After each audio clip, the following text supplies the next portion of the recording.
is diving into the mind, the ups and downs of our guest today, and that's Wandia Gichuru of Vivo Activewear. Pretty certain you've run across her brand in one of the many malls that she's got around the country, really. But before we get into her story, please follow us on social media. That's Instagram, Facebook, and Twitter. Let us know your questions for Wandia. Maybe we'll try and get her after the show and have her answer those questions if you have any pressing ones. We also are announcing the giveaway from yesterday's show, so stay tuned towards the very end because that's when we'll be announcing one of you guys as the winner. But for now, a quick intro into who Wandia is. First of all, she's a fantastic, phenomenal woman. She's someone that I look up to, a mentor, I would say. She went from having a desk job as a policy advisor to launching one of the most successful, largest clothing brands in the country.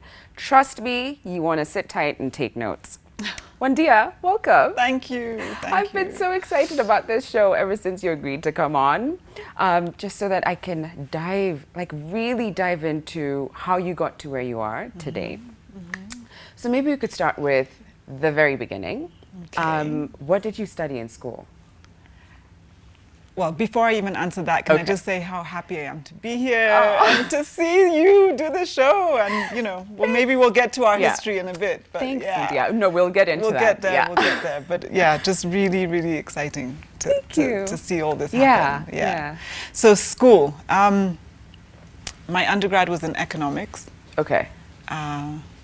And I think the only reason I did that is because that's what my father studied. And I didn't really know what I wanted to study or what I wanted to do. And so, I went to university in Canada and you don't need to choose your major until your third year. So for the first 2 years, I just did lots and lots of different courses and a few economic ones, economic development, sort of on the back of his encouragement. And so when it came time to choose a major, I just went for the one that, was more aligned with was that. more aligned. And also I had done a few courses in that anyway, so it was easier to pick that. Yeah. So did you dive into a career in economics, or how did...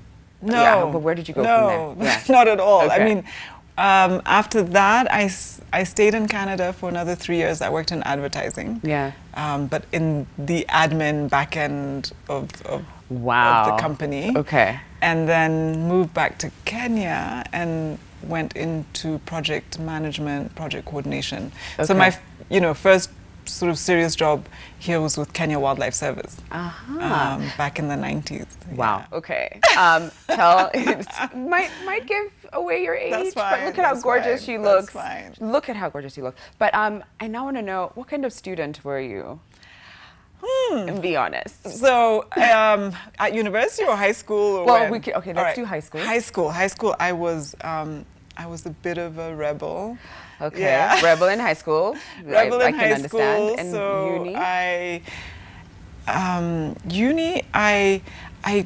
It was important to me to do well, but not important enough that I was going to sacrifice all my free time studying. Okay. So I figured out relatively early that I could do a minimum amount of work and still get B's and B pluses. Okay. And it would have taken a lot more to get A's, and I'm like, it's okay. You're good to go. I'm good. I'm so good with, was Vivo the very first business that you started?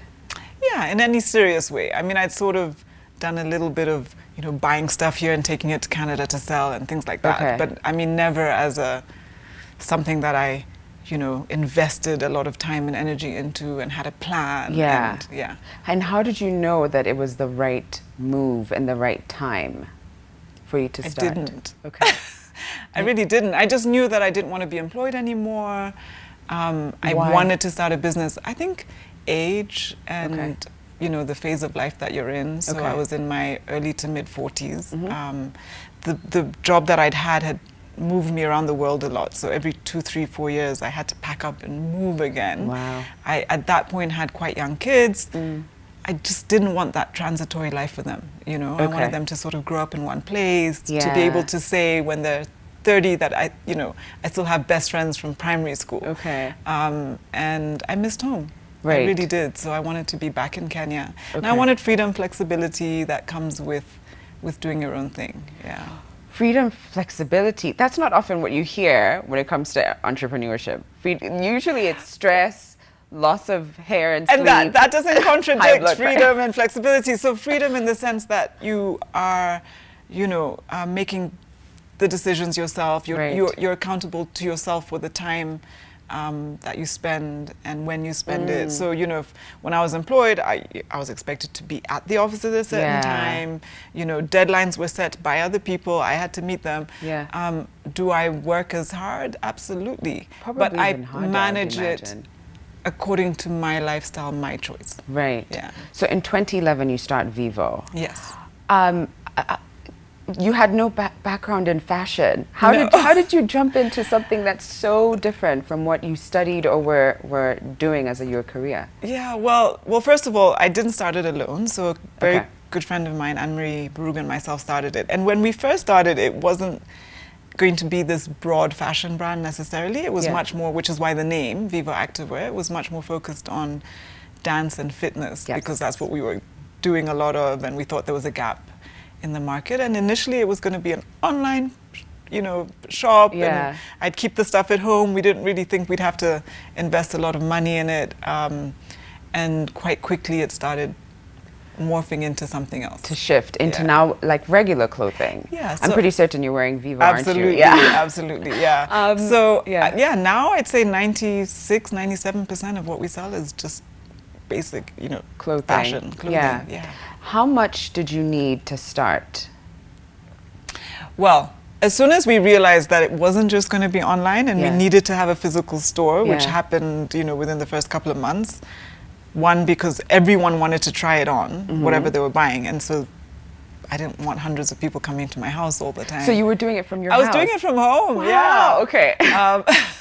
So when we realized that, and we managed to get space, and this is when the Junction Mall was expanding and getting its new wing, and we just found, the last available sort of shop space. They offered to us, and that's when the real money needed to be invested. So this was 7 years ago. I think the initial capital was 7 million shillings. Oof, yeah, that's a huge amount. Where did you get the funding from? Savings. See, so you funded the entire project. Was that terrifying? Yes, because, I didn't really have any other income. Yeah. And I pretty much used up everything I'd saved, so it had to work.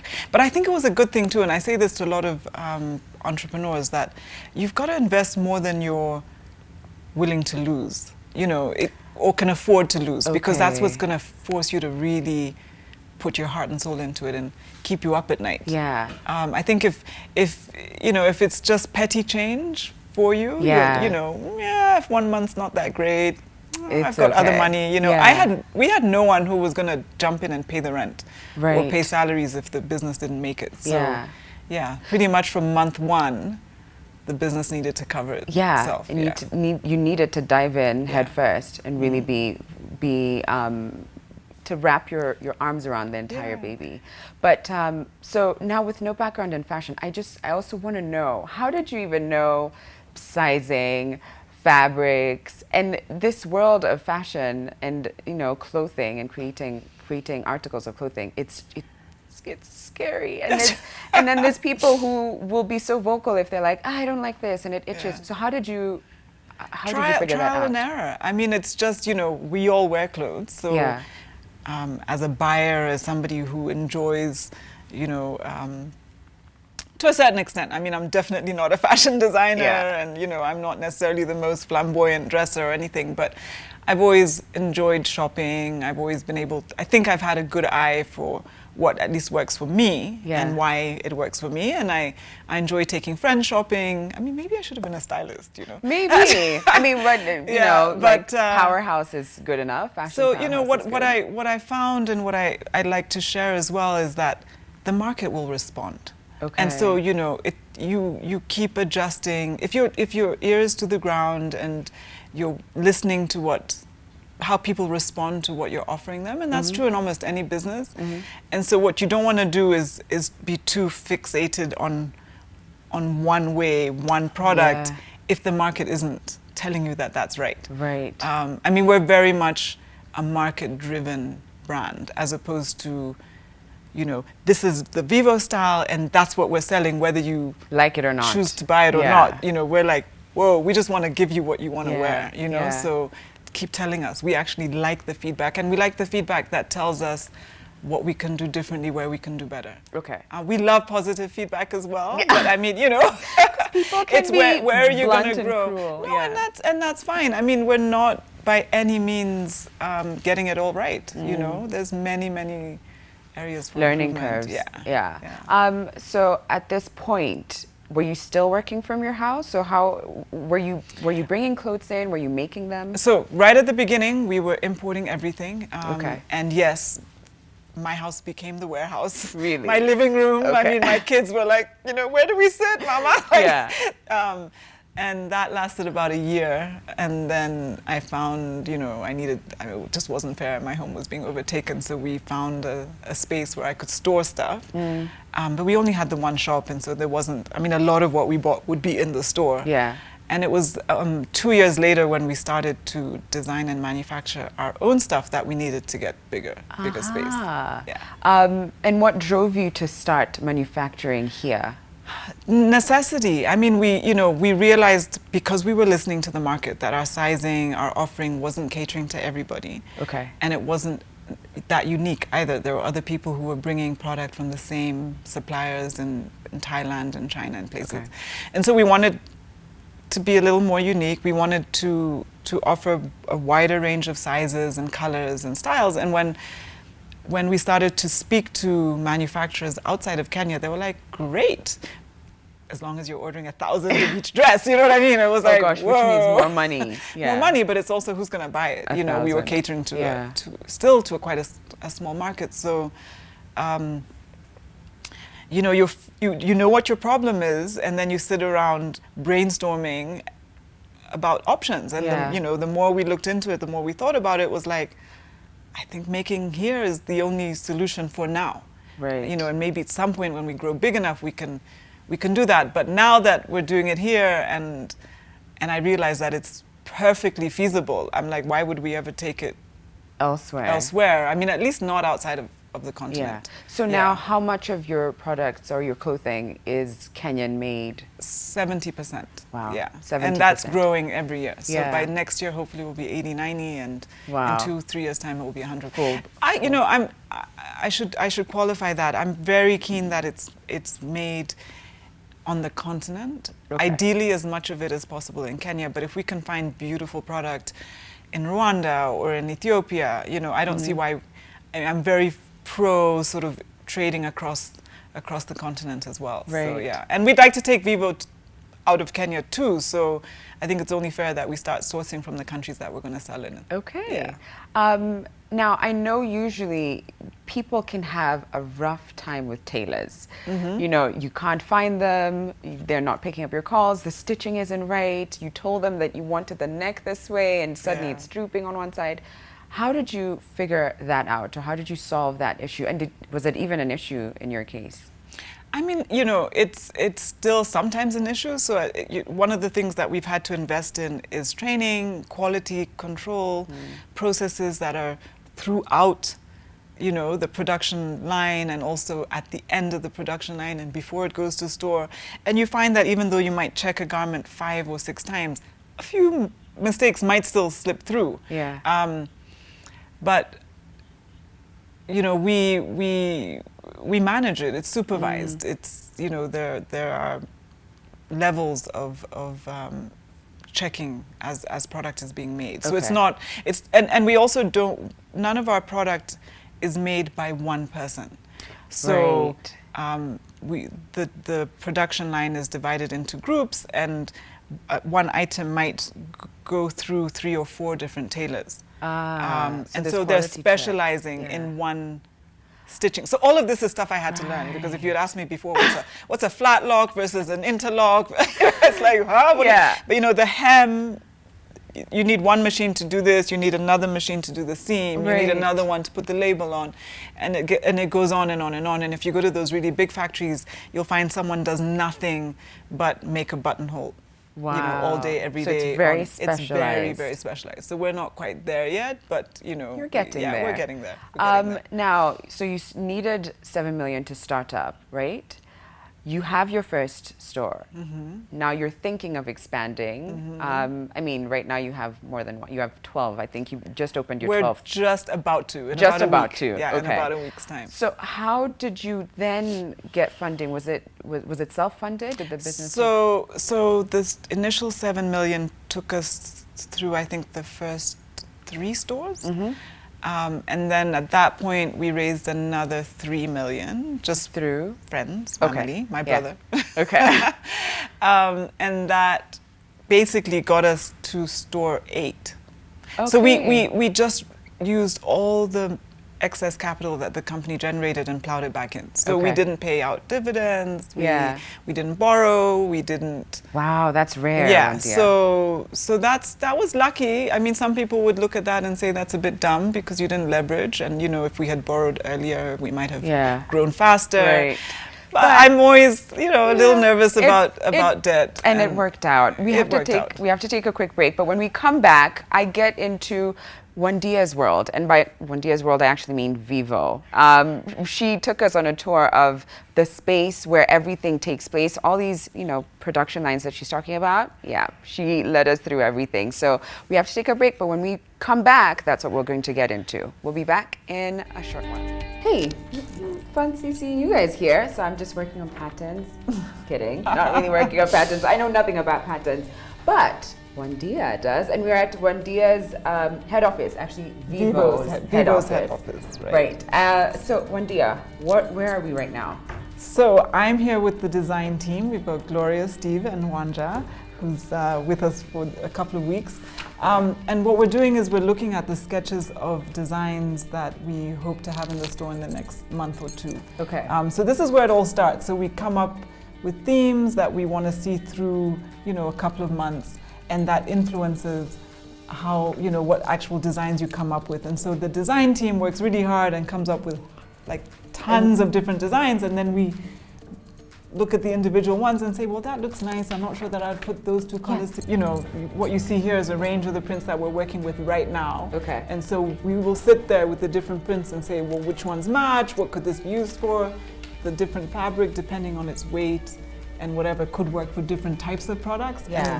And then we will take photographs of the print, and that's what's picked up and put into the design. So I think Gloria and Steve, I mean, they can show us when we go into the other room just what software that is. Okay, so what room is this now? So this is our digital design room. Yeah. So this is where we have our computer-aided software, CAD. For pattern making, grading, marker laying. So if you see what Gloria's working on here, it's just a basic pattern, and then for every size you've got to grade it out. And the computer software can do that if you've put in the measurements. This must really expedite things. It does. And it also means that, you know, you can be consistent. Yeah. There's less room for error. When it's So from here, we would then lay that onto a marker. Are you able to dig out a marker quickly? Yes, sure. It gives a pattern of how it will be laid onto the fabric. Oh, wow. And you try and minimize the waste. So any of the spaces in between, it's wasted, right? So that then gets printed onto the plotter. This thing? Yeah, so it's like long pieces of paper that they literally just have to put on top of the fabric and then cut through it. So in the past we had to do manual patterns and put it onto and trace around it with chalk and then slowly work our way around, whereas now this makes it easier. Yeah. I have a question for you. Yes. And it's from Just Nemo, and she asks, what advice would you give to the young people who are now quitting their jobs to follow their passions in business? Yeah, so that's it. There was a second part, but we'll just make it that first part. What advice would I give? Young people. I mean, I think that it's great. I mean, following your passion is always one way to sort of ensure that you stay enthusiastic and committed. The challenge is if they've had no work experience at all, I would say that even if it's not full-time, that they could spend part of their time even volunteering or interning or something on weekends or on the side with people who have more experience than they Yeah. do. Just, if you come straight out of school and straight into business, there's such a steep learning Yeah, and curve. you think uni teaches you everything, but really you get to learn. No, I mean, it's when on you're the job. Yeah, when you're at work. And just the discipline of having to commit to something other, someone other than yourself. Yeah. And show up and have to, watch and learn from them. So Yeah. I would say probably to try and do a bit of both. I get that. And and to be a little patient, because I think, again, a lot of young people think I can quit my job and Success. overnight, Yes. I'll be able to build an empire, which may happen for some. So this is a sample room. Yep, this is the sample making room. We've got our 2 sample makers working in the corner. And every day they're coming up with prototypes and samples of the new designs and patterns that we're coming up with. Hi, guys. So they have a lot of mixing and matching to do. On the production floor, we work with 2 or 3 styles a day. Wait, sorry, say that again. This is a sample This room. is the so sample what they're making doing room. is just making samples. Just purely making samples. Right. And that's all they do all day long, every day. And how many samples do you make in a day? In a good day, maybe 5 or 6 or Okay, something. so you don't need that many people Yeah, because here. you're not looking for speed. What you're looking for is really understanding what you're trying to do with this piece. Wow. Okay, so who usually sits So here depending what they're making, they need to go back and forth with different machines. So there's a machine that does hemming, there's a machine that does seams, there's a machine that will do labels. So they move around. And I can see that Because he's here, moved around as already. opposed to the production floor, here, the production floor, every person sits on one machine all day, and the pieces move around to the different machinists. Here, one person works on a piece and he moves around to the different machines. Okay. Here's something you may not know. So we're in the production floor, on the production floor. Yeah. The first time I came here, which by the way, this wasn't how it was before. I think I came to your house or some house at some point. And then you're like, we just moved, and you were so excited. And I remember these stairs weren't even as they are. These look like sturdy things, but before it wasn't. It was a temporary. Yeah, and you were like, Sharon, I need you to be very careful. I don't want anyone falling. We don't want insurance issues. But anyway, show us around. All right, this place is transformed. All right, we're gonna come through to where we store a lot of the fabric, but in this is where the clothes get stitched. Okay. So it's in clusters. Yeah. Some of the clusters are 2 people, some are 3, some are 4, depending what the product is and how many different machines need to be. Cool. Need to be. All the way to So right at the end is where they do the finishing. Just making sure that you tidy up any loose threads, and they do the pressing. Okay. Rolex is doing quality checking, so every piece gets checked. Every single piece. Wow. Okay. Hi, everyone. Yeah. So I don't think you guys understand. This isn't normal. People don't get into the heart of a business. And Wandia is showing us how look at this. This is literally, is this a dress? That's 1/4 of a dress. A quarter of a dress. We're getting to see the heart of Vivo. You better be taking notes, ladies and gents. So when an order is placed, it will say what fabric should be used and how much. Okay. And so that's what's brought out of here. Wow. So Sarah takes care of all the fabric. So all our rolls need to be weighed and counted and monitored and stuff like that. So she will issue the fabric based on the order. Okay. And give it to the cutting team. So this is the cutting team. Okay. And what they do is then take that order and determine how many layers should be made. I think they've finished cutting for today, but typically you could find even up to 20, 30 layers of fabric that then we place that paper on top of. Remember? Yeah, when I said the paper. the marker paper. The one you printed. And on the back of that, they just cut right through. And that's, hi guys. Hi. And that's what ends up giving you piles like that. So that's like a pile of all the different rows of, the different levels of fabric that then Trizar does what's called bundling, which is like putting the pieces of the puzzle together. And making sure that they all fit and they're all there. And it's funny that it all came from a computer. Yep. Now, I've got a second question for you. And this is from Bambi Natara. I really hope I got your name right. But they ask, how did you start and how did you manage to keep it running all these years, especially after the 2 years? Because apparently in business, in most businesses, the first 2 years are the most hardest. difficult. So yeah, I think you know, you just got to keep doing the work. Yeah. You know. Were you profitable right from the start?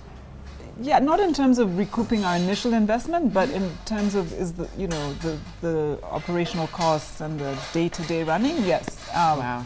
Probably from month 3. Wow. I would say, yeah. Okay. And that's how we've been able to grow, because we've taken that profit and used it to reinvest in the company and open additional stores, invest in more equipment, more space, hire more people, blah, blah, blah. Wait. Oh, that's A moment. I promise it's not planned, but hey! Whoa. Remember that? I'm just gonna without a broom in front of without it, the broom, sorry, pardon the broom. But I'm just gonna real quick just be like, why don't you have you stand next to it? Come on, let's see. Huh? Look, it must be so. No, you guys, let's go on. Let's go on to the next room. This is crazy. There's you again. That's another one. Is it? Oh, geez. What are you? This is awkward. We didn't put this together for you. Let's go to the next room now. That's for a real. nice picture. What do you mean? Oh, this is really nice. This is really nice. Okay. And those are our values. So before we even get to the next floor, I just want to focus on what is really the heart, the stomach of Vivo. It's the stomach of Vivo. It's the canteen. It's so nice that you set this up for your very, very employees. happy. I mean, we only managed to do this last year, but it gives everyone a space to take a break. Yeah. You know, come. We provide lunch and tea for everybody. What? So that's part of the benefit of working with us. Fidel, we're getting lunch today. We're hooked up. Okay, over to the next floor now. Okay. Fabric, we always like it when fabric arrives. Really? Oh. Where is that one from now? That's from China. China? Yeah. Wow. So the Mauritian fabric is on its way. Yeah. Hopefully in the next couple of weeks. Ta-da! Look at me in my Vivo dress. Oh yeah. Oh yeah. And it matches my shoes actually, because I live in Converse. Don't come too close to my shoes. Don't be showing them. But I actually live in sneakers. But I love it. Where are we now? So we're on the main floor where management and admin sit. Okay. And it's also where our warehouse is. So I really want you to see that. Oh, warehouse first? Yeah. We go in? So when the product is finished, before it goes into the stores, it all has to come into here, and this is where we organize it and plan when, you know, product will go to which store at which time. So we can like rows and rows of clothes and clothes and rows, and it keeps going. It's every girl's dream, really. How do you make sure? This is the real question. This is the question I should have asked you first. What's the question? First. How do you make sure every piece doesn't end up in your closet? Because my closet is full.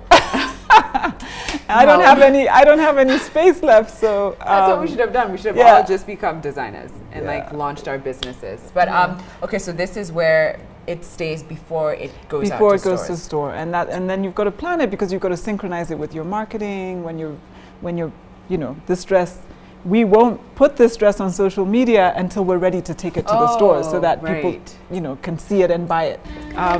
So it's a relationship thing. So this is where the marketing team, you know, the HR, the finance, IT, sales management, all of that happens. I want to touch on your brand values. Yeah, so come over, come. And then we can wrap this up, because I'm sure. All right, I do want to show you the studio in 1 second. Okay. Yeah. So these are our 7 core values, which we constantly refer to and try to implement in whatever the ways that we work internally and externally with clients as well. Okay. Yeah. Matokeo, huduma, wajibu, pamoja, ukweli, furaha, kusikiliza. Yeah. Okay. So now we go. Now I'm going to show you the studio quickly. Okay. Yeah. They're testing. They're not actually doing a photo shoot right now, but they're testing for lighting and things like that to get ready for the next photo shoot. These are images of our last team building day, and I made everyone do a yoga class. And since then, so a number of them liked it so much, we now have 2 free yoga classes at the office every week. No. And we have as many men doing the class as we do women. Oh, that's fantastic. We started with 1 and the demand just grew, and now we have 2 classes. Okay, last bit, and then we go back into the show. Last bit. So let's see what they're up to. And then here is where Paul Paul, I'm ready for my photo shoot. Manages the photo Yeah. shoots. Hey, Let's be there. Come on. Look what you can match. First of all, I've been seeing you in your photo shoots and you look so nice. Oh, really? Like in the Vivo pictures with your brand ambassador, Grace. But we are going to now have a Vivo photo shoot in a minute. I'm going to have to send you off over to the studio to continue the conversation with Wandia Gichuru of Vivo Activewear. Thank you so much. We're back in studio now. So what you just watched was Wandia taking us through Vivo Activewear and the different elements that now make up what her brand is. And now I want to know, how different or difficult has it been finding your footing as an entrepreneur, specifically as a woman? Well, I get asked that quite often, and I think for me, I operate in a very female world. So it's a female brand, we're offering female products. 70% of our staff are women. Okay. And we're not going up against the big boys, trying to get big tenders and, competing against space that historically or traditionally has been dominated by men. And I think that's where women will really come up against. So as a woman, I personally haven't struggled that hard, but I've seen a lot of other women struggle. And having said that, I do think that some of the things that I said earlier, like the fact that I'm very risk averse, is probably a more typical female thing. Yeah. I'm always amazed by when I speak to male friends who are entrepreneurs, and they're like, yeah, I'm starting that business. I've just borrowed a huge amount of money and it hasn't even shown any traction yet. And I'm like, how do you sleep? How do you sleep at night? Yeah. Like, you're going to mortgage your house to start this business and then fund, somebody else to run their business with money you've borrowed. And so there's,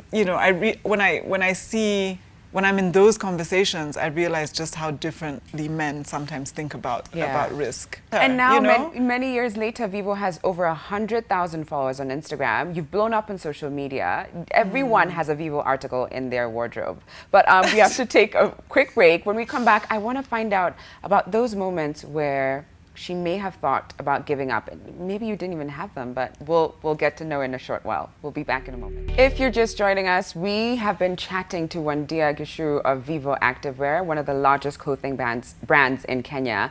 And I was just saying before the break that I'm pretty certain everyone and their mother has a Vivo item. And their daughter, hopefully, and their too, daughter has a Yeah. Vivo article or Vivo item in their wardrobe.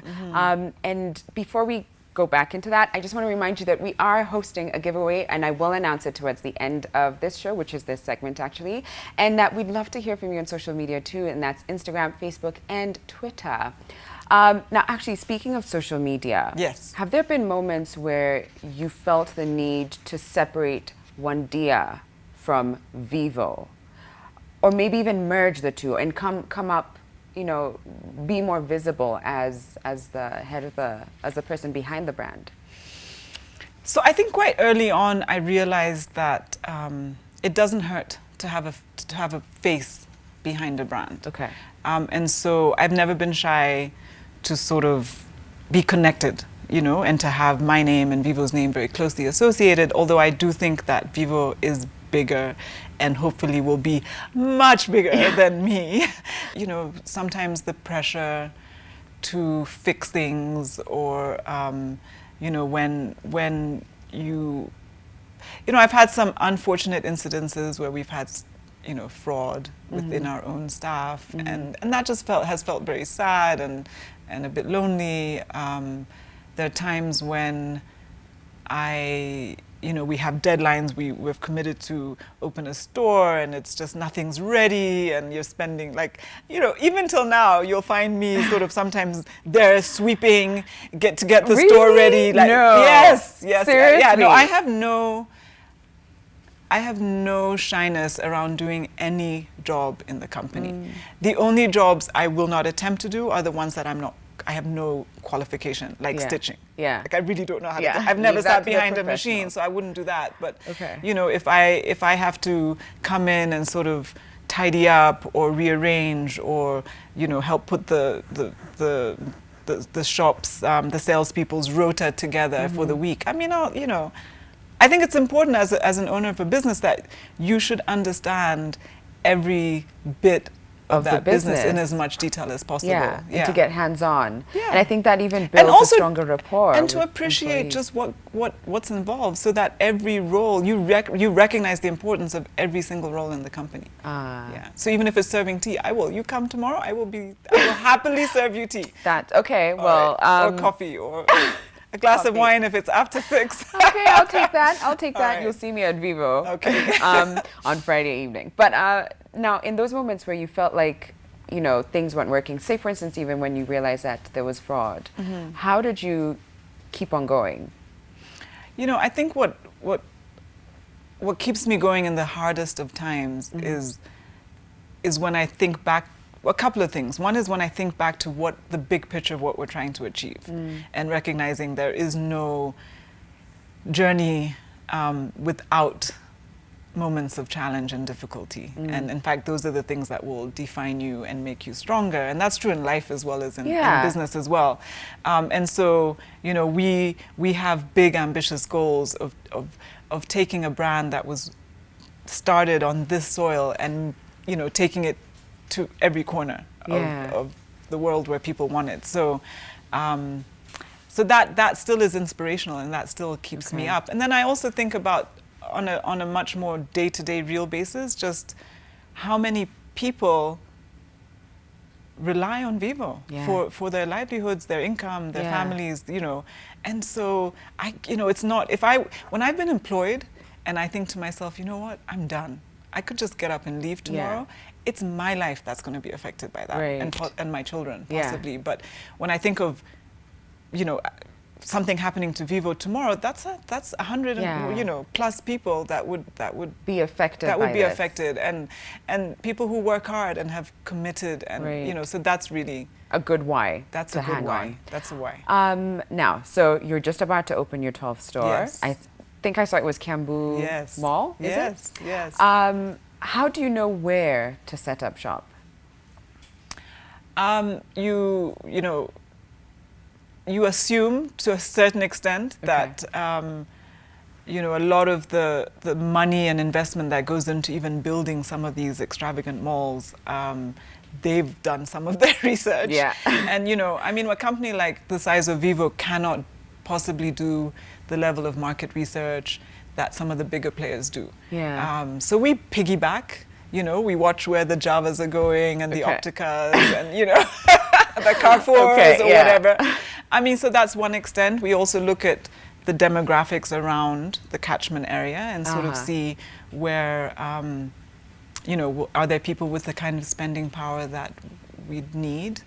And, you know, we sometimes get it right. It sometimes far exceeds our expectation, and sometimes it disappoints a little bit. Yeah. But we have yet to open a store that isn't profitable in its own right. Okay. So every store we've opened has managed to. Wow. Yeah. Okay. And quite quickly. I mean, usually within months. Right. It's breaking even and making profit.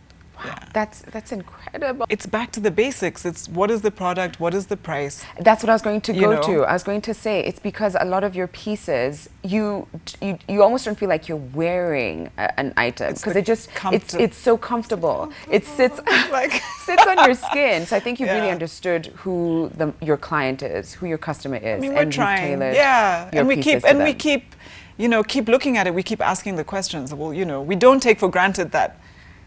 And we get feedback. We've had feedback recently that's like, you know, guys, it's starting to all look the same, you know. Right. And that's because we've become so, you know, we know that this kind of dress and this kind of shape and this kind of fabric works. And so we keep doing that. And it's like, well, hang on. Yeah. You know, 50% of our clients are repeat clients. How many of the same dresses are they going to have? So, you know, we're constantly challenging ourselves and saying, well, innovate. Okay. Come up with new styles. Yeah. So one of the things I love about you is that you seem so open to learning, and that almost every time I look through your Instagram, you've gotten another diploma here, you finished a course here, you just got, is it a diploma or? Well, it was a very short program, but it was, I mean, they gave us some sort of certification at the end of it, but it was a program that's designed for minority-owned business people. And I know you also did the Stanford graduate. The Stanford Seed program, which again is designed specifically for business entrepreneurs in developing parts of the world. Amazing. So how has all of this helped you? Because I know at the beginning we said that Wandia didn't have much of a background in fashion, or maybe even business so much. But now, I mean, with all the learning that you're doing, you must know so much. How has it impacted? I'm an evangelist when it comes to learning. And, I mean, business too, but learning in particular, and especially if you can do programs that you can apply almost immediately. So you're learning, so the types of models and strategy approaches that they teach are ones that you can apply in real time. How are you doing that and running a business and taking care of, you know, your home? There's also aspects of you that, you know, I mean, the Wandia that's outside of business. Absolutely. How are you doing everything? With a great team at you know, in the company. So I mean, over time, you know, they are able to take on more and more. I mean, I've been away for 3 weeks, and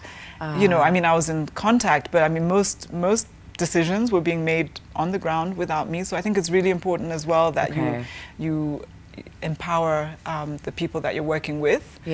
And it's the same. I mean, great support at home, great friends, people who will step in and, you know, come through for you. And also sort of, you know, and that's what I was saying about the flexibility. It doesn't necessarily mean that you're working less, but you're able to sort of, you know, be at a program all day and then come home in the evening and still do some work in the evening and not worry if it's, you know, too much. How long are the programs that usually take? So there's, you know, different ones. I mean, the Stanford one was 4 weeks of classroom time, but spread out over 6 months. So you go into classroom for a week, and then you have a 6-week break, you go in for another week, and in between that they run a couple of workshops. But it wasn't in the States, it was here. No, it was here, but they fly the Stanford Business School professors to you know, which is even better. I mean, it's fantastic. I love that you take time out for that, because I think a lot of times we get comfortable and we think, look at me, I've got 10 stores around the country, I know what I'm doing. But the fact that you're constantly, I mean, you know, I think the criticism could be I do too much of that, you know, and so my shareholders will be like, can you, you know, I thought you did a program last year, didn't you learn enough? And I'm like, no, but it's changing. And it, you know, every single time I walk away with more knowledge, a wider network. I mean, half of what you learn when you're in a space of ambitious entrepreneurs is what you learn from the group. I also did a program, a leadership program that Sunny Bindra runs earlier this year, and you know, a lot of the room was corporate types, and I was like, I'm not going to learn anything. These guys are all like super cushy jobs with big salaries. They don't have to have sleepless nights worrying about where salaries are going to be paid from. And you know, by the end of that program, I realized, you know, I'd learned just as much. So what would you attribute Vivo's success to? I mean, a number of things, and I mean, not all of it is in our hands. So it's what we're offering compared to what else is on the market, and that could change at any given time. I mean, you know, a big player could come in and quickly shift things. I mean, you know, I was excited yesterday to find out that Decathlon is coming to Kenya, and I mean, what's that going to do? You know, to a lot of their competition. I mean, it could change things. And H&M could come, or Zara, and you know, which would be amazing and exciting. And it keeps you on your toes. It does. It does, and that's sort of, we are, you know, planning towards that kind of scenario, really, you know, coming to play. So what does work for us, I think, like I said, is the context that we're working in. You know, people say business is hard to do here, and I'm like, well, that's why not everyone's doing it, which means that's what gives you the opportunity. You know what I mean? Because it's not flooded with Because it's not flooded, and not everyone wants to work that hard and deal with all the moving parts. But if you're willing to, you know, you can do well. So I think that helps. I think the price point that we came in at makes a difference, because I think it's, I'm not saying we're the cheapest brand, but we're sort of the brand that, even if you're earning 50, 60, 70,000 shillings a month, you can come in and buy something at Vivo. Finally, Yes. last question. I want to end it on a lighter note. Okay. And the question to you is, do you remember the first article of clothing that you made? And one, when you were doing predominantly activewear and for kids, and then once you moved away from that, do you remember what those were? Yeah. So when we decided, when we figured out that we're going to have to start making locally, I was on a buying trip for finished clothing, and I was with a friend who designs and manufactures, and she convinced me. She was like, just come with me to the fabric market and just do it, So because I'm like that, I'm a bit impulsive. I ended up going and buying more fabric than she did and just shipping it to Kenya. Okay. And I had 6 weeks to figure out, okay, when it gets here, what are we going to do with Yeah. it? So buy some machines, get some tailors. Okay. I didn't So have any pattern maker. So I literally took an outfit that I owned and that had worn out a bit. A dress? A dress. Okay. And I cut it out. Sort of. You did it? Cut it. Yeah, we didn't have a pattern Okay. maker. Cut it out as if you're opening it in like pieces of a puzzle, which garments are, and then laid the pieces flat, cut out fabric around it. That's and crazy. stitched that back together. So and I dress. went to a party that night In the dress? In the dress, and someone was like, "Wow, where did you get that?" And I'm like, Gold. "This is gonna work." Yeah, you hit gold. You hit This gold. is gonna work. So it was a pretty simple. Not really a bodycon, but it was a simple dress. And it worked. And, it worked. And 7 years later, 12 stores later, Vivo is the giant that it is in the industry and in the market. Really and truly, Wandia, thank you so much for sharing, for being so open about your journey, the ups and the downs, the things that we don't often hear about. And also sharing some of the tips, whether it's learning and continuously learning. But I really hope that you enjoyed this show as much as we did on here. Remember, again, that we'd love to hear what you have to share on social media. That's Instagram, Facebook, and Twitter. And now for the giveaway, drum roll, please. Congratulations. I hope you enjoy your gift from us. And again, thank you so much for keeping up with us online. What else do I want to say? I think that's it. Do you want to say anything? Vivo giveaway? Sorry? Can we do a Vivo giveaway? Do you want to do a Yes. Vivo? Yes! Oh, Wandia wants to give away something to you guys. Yeah. We'll give away a 10,000 shilling voucher. What? Well, how do people qualify? How does it work? Well, we'll pick someone You'll at pick random. someone. Maybe we can do it as Okay. Living With Us All right. and as Vivo. Okay. So Hey. happy to do that. 10,000 shilling giveaway. Listen, you guys, that's why you have to keep it locked all the way to the end. If you, hey, thank you, Wandia. Thank you. Thank you for having me. And and if you do win, please just post the pictures and tag Vivo and tag Living With Us. Tag Living With Us. You can tag me. I'm happy. And Wandia too. Yeah. Just so we can see how you look in the outfits. Yes, please. Thank All you. right. What a great note to end the show. We'll have to love you and leave you now, but we'll see you tomorrow, 8 a.m. sharp.